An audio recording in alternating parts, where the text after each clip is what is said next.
Hello students, my name is Arshan and today we will do the second chapter of your Honeycomb textbook of class 7th of NCERT.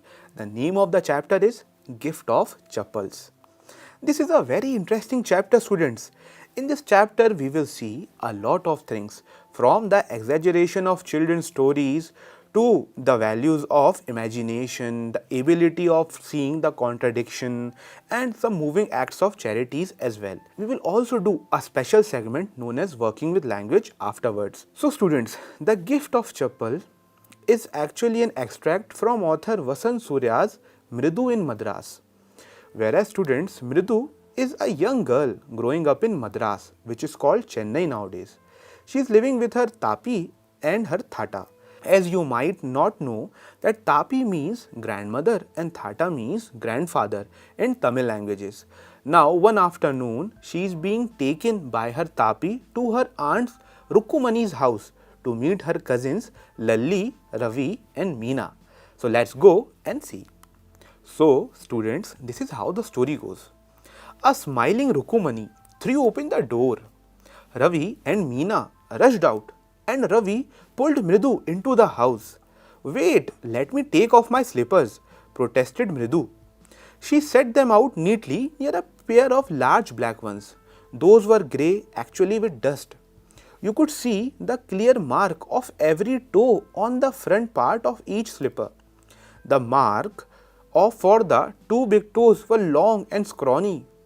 You know students, she put her slippers near the black slippers, which were very old, rugged and maybe used. Now the story goes on. Mridu didn't have much time to wonder about whose slippers they were, because Ravi dragged her to the backyard behind a thick bitterberry bush. There, inside a torn football lined with sacking and filled with sand, lay a very small kitten lapping up milk from a coconut half shell. "We found him outside the gate this morning. He was mewing and mewing. Poor thing," said Meena. "It is a secret. Amma says Pati will leave for our Paddu Mama's house if she knows we have a cat. People are always telling us to be kind to animals, but when we are, they scream. Oh, don't bring that dirty creature here," said Ravi to Mridu. "Do you know how hard it is just to get a little milk from the kitchen? Pati saw me with a glass in my hand just now. I told her I am very hungry. I want to drink it. But the way she looked at me, I had to drink most of it to throw her off the scent. Then she wanted the tumbler back. 'Pati, I will wash it myself. Why should I put you in the trouble?' I told her." Then Ravi further said, "I had to run and pour the milk into this coconut shell and then run back and wash the tumbler and put it back before she got really suspicious. Now we have to think of some other way to feed Mahindran." "Mahindran? This little kitty name's is Mahindran." Mridu was impressed. It was a real name, not just a cute kitty cat name. Ravi says his name is Mahindra Varma Pallava Punai, MP Punai for short. Ravi also implied that you can see the fur at this cat. It is looking like the mane of a lion.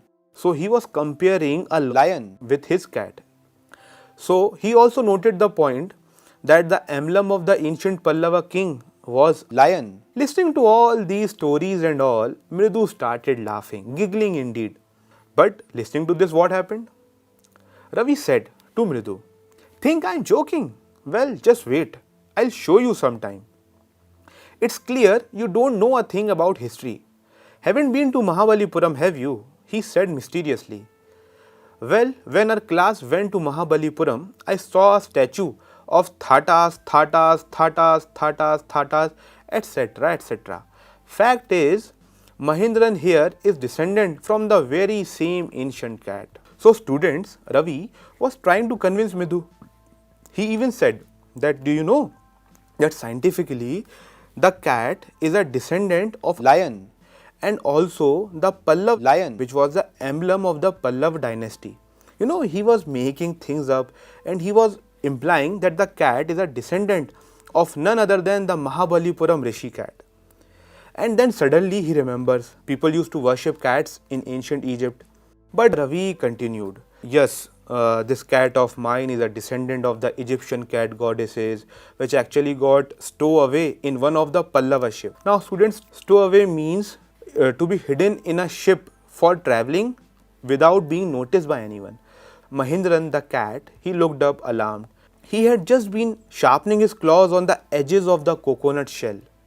But worse than Ravi's awful whoop, eek, was a screech from the window. What a weird sound. If Mridu was startled, MP Punai was frightened out of his wits. Hair standing on end, he bounced up and scurried towards a bamboo tray of red chilies that had been set out to dry. Trying to hide beneath it, he tipped a few chilies over them himself. Meow, he howled miserably. The screeching went on and on. What's that noise? Said Mridu. That's Lalli learning to play the violin, grunted Ravi. She'll never learn a thing. The music master just goes on playing like a train whizzing on and on, while Lalli is all the time derailing, going completely off track. So students, it's time for comprehension check 1. There are some questions that I will ask and you have to write the answers in your notebook. The first question is, what is the secret that Meena shares with Mridu in the backyard? The second question is, how does Ravi get milk for the kitten? Okay. Now, the third question, who does he say the kitten's ancestor are and do you believe him? Okay. Now, the fourth one, Ravi has a lot to say about MP Punai.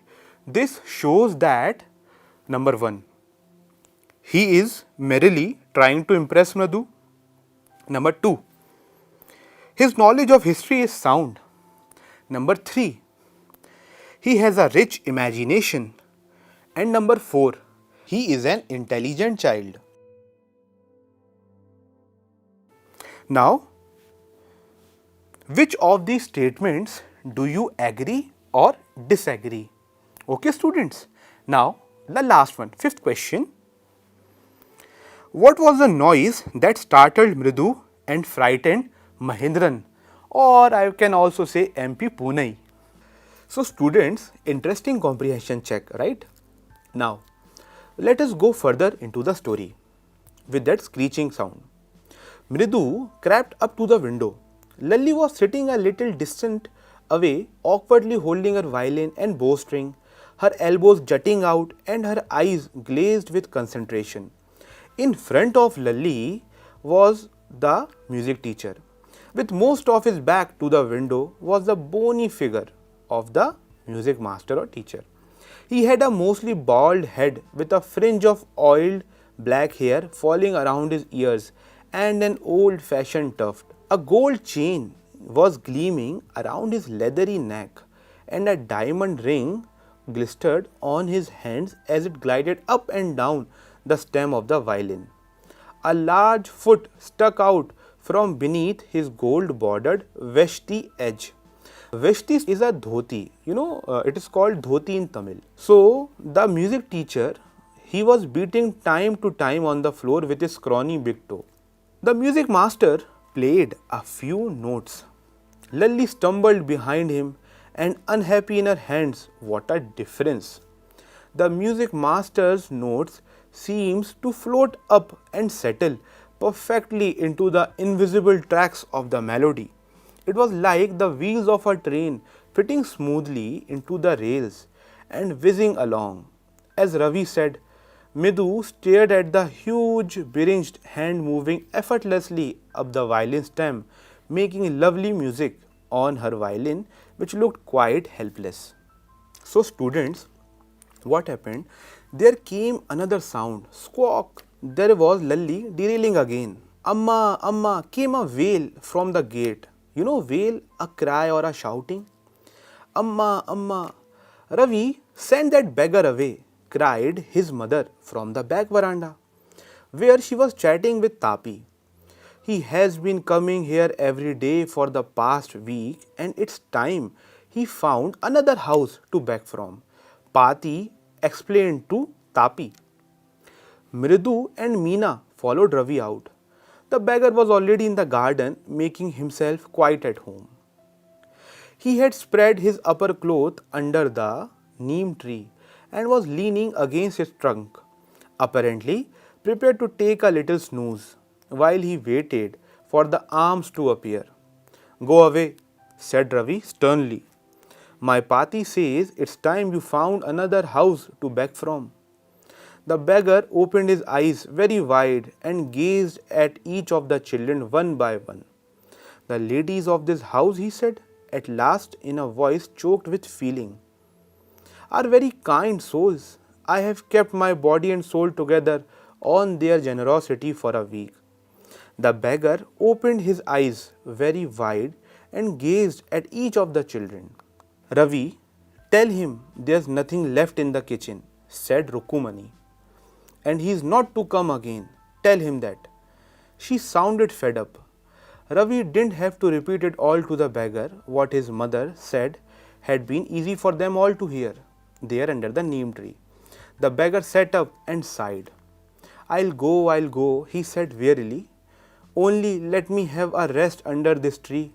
The sun is so hot, the tar has melted on the road. My feet are already blistered. He stretched out his feet to show large, pink, peeling blisters on the soles of his bare feet. I suppose he doesn't have the money to buy chappals. Mridu whispered to Meena and Ravi.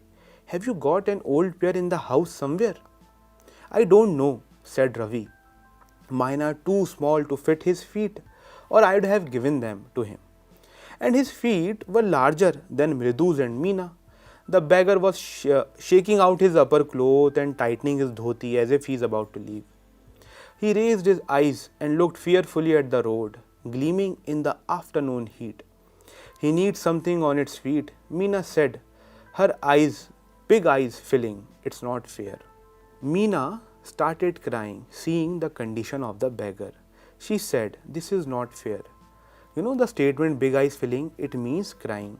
Meena was very much sympathetic towards the beggar, a fellow human being who has to, walk or get punished by walking into the scorching heat barefooted.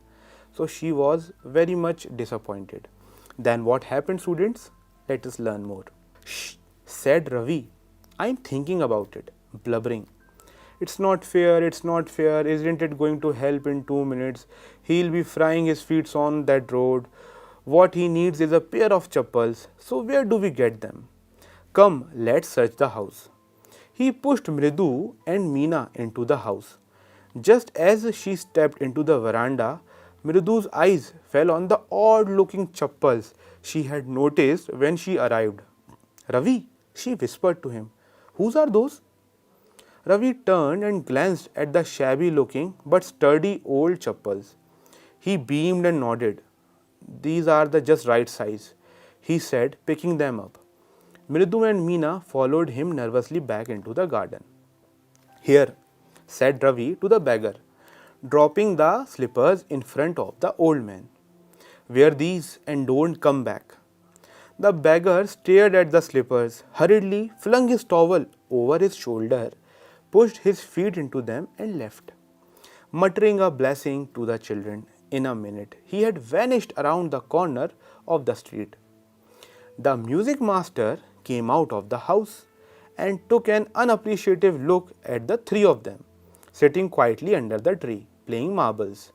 Then he searched for his chappals in the veranda, where he had put them. Lalli, he called. After a few moments, she hurried up to him. Have you seen my chappals, my dear? I remember having kept them here. Ravi, Mridu and Meena silently watched Lalli and the music master search every corner of the veranda. He scurried around, looking over the railing and crouching near the flower pots to look between them. Brand new they were. I went all the way to Mount Road to buy them. He went on saying, they cost a whole month's fees, do you know? Then Lalli went in to tell her mother, Rukumani. She appeared, looking harassed with Pati following her. Where could they be? They kept on searching. Rukumani came. Where could the slippers be? She said. It's really quite upsetting to think someone might have stolen them. So many vendors come to the door, worried Pati. Rukumani caught sight of Ravi, Mridu and Meena sitting under the tree. So she asked, "Have you children?" She began and then seeing they were curiously quiet, went on more slowly. She said, "Have you children seen anyone lurking around the veranda?" A sharp V line had formed between her eyebrows. Another straight, tighter one appeared in place of her usually soft, pleasant mouth. Rukumani was angry, thought Mridu with a shiver. She wouldn't be so upset if she knew about the poor beggar with sores on his feet, she tried to tell herself. Taking a deep breath, she cried, "Rukumani, there was a beggar here. Poor thing, he had such boils on his feet." "So," said Rukumani, grimly turning to Ravi with anger, "you gave the music master's chappal to that old beggar who turns up here?" "Children these days," groaned Pati. "Amma, didn't you tell me about Karn who gave away everything he had, even his gold earrings? He was so kind and generous." "Silly," snapped Rukumani. "Karn didn't give away other people's things, he only gave away his own. But my chappals wouldn't have fitted the beggar's feet." Ravi rushed brashly on. "And Amma, if they did, would you really not have minded?" Ravi said. Now Rukumani became very angry. "Go inside this minute," she said with anger. She hurried indoors and brought out Gopu Mama's hardly worn new chappals. These should fit you, sir," said Rukumani. "Please put these on, and I am so sorry. My son has been very naughty." The music master's eyes lit up. He put them on, trying not to look too happy. "Well, I suppose these will have to do. These days children have no respect for elders. What to do? A Hanuman incarnate. Only Rama can save such a naughty fellow." Rukumani's eyes flashed. She didn't seem to like Ravi's being called a monkey, even a holy monkey. She stood stiff and straight by the front door. It was clear she wanted him to leave quickly. When he had clattered off in his new chappals, she said, "Mridu, come in and have some tiffin. Honestly, how do you children think of such things? Thank God your Gopu Mama doesn't wear his chappals to work." As she walked towards the kitchen with Mridu and Meena, she suddenly began to laugh. "But he is always in such a hurry to throw off his shoes and socks and get into his chappals as soon as he comes home. What's your mama going to say this evening when I tell him that I gave his chappals to the music master?" Now students, it's time for comprehension check 2. The first question is, the music master is making lovely music. Read aloud the sentence in the text that expresses the idea, or rather this idea. Now, second question. Had the beggar come to Rukumani's house for the first time? Give reasons for your answer. Now, third question. A sharp V-shaped line had formed between her eyebrows. What does it suggest to you about Rukumani's mood? Now students, it's time for the segment known as the working with language. You have to read the following sentences. If she knows we have a cat, Pati will leave the house. B. She won't be so upset if she knows about the poor beggar with sores on his feet. C.